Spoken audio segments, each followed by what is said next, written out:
یہ داستان محض الفاظ کا مجموعہ نہیں، بلکہ بنگالی مسلمانوں کی اجتماعی یادداشت، فکری جدوجہد اور تاریخی کردار کا مکمل آئینہ ہے۔ یہ تحریر ہمیں یہ احساس دلاتی ہے کہ تاریخ محض واقعات کی فہرست نہیں ہوتی، بلکہ اقوام کی سوچ، قربانی اور اجتماعی شعور کی عکاس ہوتی ہے۔ آپ اس وقت بالی مینٹور دیکھ رہے ہیں، جو علم، تاریخ اور مثبت فکری روایت کے ذریعے پاکستان کے نرم اور مثبت تشخص کو اجاگر کرنے کی ایک سنجیدہ کوشش ہے۔ لہٰذا ہمارے چینل کو سبسکرائب ضرور کیجیے۔ بنگال کی سرزمین، نواب ڈھاکہ کے عظیم خاندان کا شجرہ اور 30 دسمبر 1906 کی وہ تاریخی ساعت، یہ سب مل کر برصغیر کے مسلمانوں کی سیاسی تقدیر کا رخ بدلنے والی داستان تشکیل دیتے ہیں۔ بنگال ہمیشہ سے محض ایک جغرافیائی خطہ نہیں رہا، بلکہ ایک زندہ تہذیب، متحرک سماج اور گہری فکری روایت کا حامل رہا ہے۔ اس خطے کے دریا صرف زمین کو ہی زرخیز نہیں کرتے رہے، بلکہ یہاں کے لوگوں کے اذہان کو بھی وسعت اور گہرائی عطا کرتے رہے۔ بنگالی مسلمان صدیوں سے علم، تجارت، صوفی روایت اور اجتماعی شعور کے امین رہے ہیں۔ جب برصغیر میں مسلم اقتدار زوال کا شکار ہوا اور انگریز راج نے نئی سیاسی اور سماجی حقیقتیں مسلط کیں، تب بھی بنگال کے مسلمانوں نے حالات کو سمجھنے، ان کا تجزیہ کرنے اور ان کا باوقار جواب دینے کی صلاحیت برقرار رکھی۔ یہی فکری پختگی بعد میں مسلم سیاست کی بنیاد بنی۔ اسی تاریخی پس منظر میں ڈھاکہ کا نواب خاندان نمایاں ہو کر سامنے آتا ہے، جس کی بنیاد خواجہ عبد الغنی نے رکھی۔ خواجہ عبد الغنی صرف ڈھاکہ کے پہلے نواب ہی نہیں تھے، بلکہ وہ ایک ایسے عہد کے نمائندہ تھے جس میں قیادت کو خدمت سمجھا جاتا تھا۔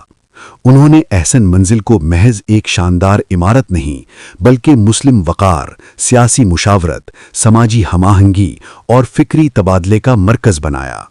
ان کے دور میں تعلیمی ادارے قائم ہوئے، عوامی فلاح کے منصوبے شروع ہوئے اور مسلمان ایک بار پھر خود کو ایک باوقار اور منظم سماجی قوت کے طور پر دیکھنے لگے۔ خواجہ عبد الغنی کے بعد ان کے فرزند نواب خواجہ احسن اللہ نے اس ورثے کو نہایت وقار اور ذمہ داری کے ساتھ سنبھالا۔ وہ علم و ادب کے شیدائی تھے، اردو اور فارسی شاعری میں مہارت رکھتے تھے اور مذہبی اقدار کے پابند انسان تھے۔ ان کی شخصیت میں بردباری، شائستگی اور حکمت نمایاں تھی۔ انہوں نے اپنی اولاد کی تربیت اس انداز میں کی کہ وہ صرف نواب زادے نہ ہوں، بلکہ باشعور، ذمہ دار اور حالات سے آگاہ مسلمان بنے۔ یہی تربیت آگے چل کر نواب خواجہ سلیم اللہ خان کی سوچ اور کردار میں واضح طور پر جھلکتی ہے۔ نواب ڈھاکہ خواجہ سلیم اللہ خان اس خاندانی شجر کی وہ شاخ تھے جس پر تاریخ نے اپنا سب سے گہرا نقش ثبت کیا۔ وہ بنگالی تھے، بنگالی مسلمانوں کی نفسیات سے بخوبی واقف تھے اور اس حقیقت کو سمجھتے تھے کہ اکثریتی سیاست میں مسلمان کس طرح آہستہ آہستہ دیوار سے لگائے جا رہے ہیں۔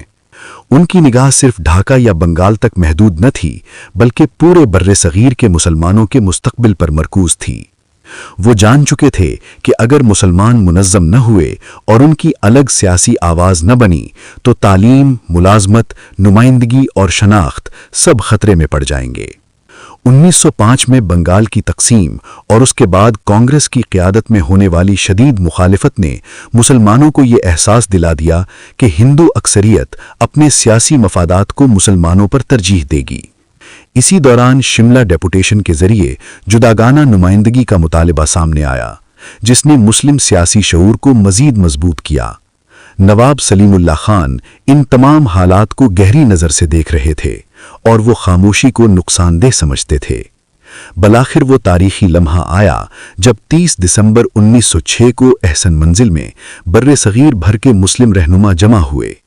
یہ اجتماع بظاہر ایک تعلیمی کانفرنس کا حصہ تھا، مگر حقیقت میں یہ مسلم سیاسی بیداری کا نقطۂ آغاز ثابت ہوا۔ اسی اجلاس میں نواب خواجہ سلیم اللہ خان نے ایک الگ مسلم سیاسی جماعت کے قیام کی تجویز پیش کی، جسے اتفاق رائے سے منظور کر لیا گیا۔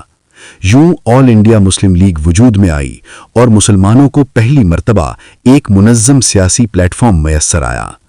یہ بھی تاریخ کا ناقابل تردید حصہ ہے کہ مسلم لیگ کے ابتدائی اخراجات، انتظامی ڈھانچے اور سرگرمیوں کے لیے نواب سلیم اللہ خان نے اپنی ذاتی دولت استعمال کی۔ یہ صرف مالی مدد نہیں تھی بلکہ ایک نظریے پر غیر متزلزل یقین اور عملی قربانی کا اظہار تھا۔ انہوں نے ثابت کیا کہ حقیقی قیادت صرف تقاریر سے نہیں بلکہ ایثار اور قربانی سے پہچانی جاتی ہے۔ مسلم لیگ ابتدا میں اشرافیہ تک محدود ضرور تھی، مگر اس کے مقاصد بالکل واضح تھے۔ مسلمانوں کے سیاسی حقوق کا تحفظ، جداگانہ شناخت کی ضمانت اور آئینی جدوجہد کے ذریعے مستقبل کا تعین۔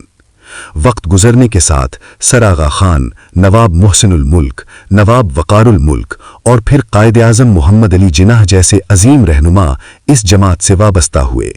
اگرچہ بعد میں قیادت کا مرکز دیگر علاقوں میں منتقل ہوا، مگر اس تحریک کی فکری بنیاد بنگال ہی میں رکھی گئی۔